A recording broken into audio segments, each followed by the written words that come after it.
యాదాద్రి భువనగిరి జిల్లా ఆత్మకూరు యమ్మ మండలం పల్లెర్ల శివారులోని జామాయిల్ తోటలోకి అడవి దున్నపోతు వచ్చింది.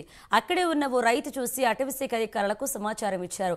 జామాయిల్ తోటకు చేరుకున్న అటవీశాఖ అధికారులు ప్రజలు ఎవరూ ఆందోళన చెందవద్దని చెప్పారు.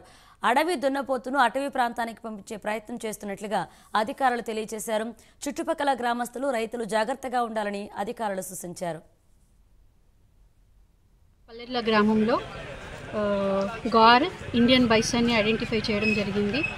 విలేజెస్ ఇచ్చిన ఇన్ఫర్మేషన్ ప్రకారం అటవీశాఖ అధికారులు ఇక్కడికి వచ్చి దాన్ని అబ్జర్వ్ చేయగా అది గార్గానే గుర్తించడం జరిగింది. అడవిదున్న గార్ అనగా అడవిదున్న. సో అది ఇక్కడ విలేజెస్కి అండ్ పక్కన గ్రామాల వారికి విజ్ఞప్తి ఏమనగా దగ్గరలో ఎక్కడ కూడా పంట పొలాలకి విద్యుత్ షాక్ అటువంటివి పెట్టకుండా ఉండాలి.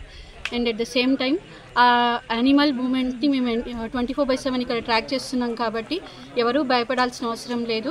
మాకు అటవీశాఖ అధికారులకు సహకరించవలసిందిగా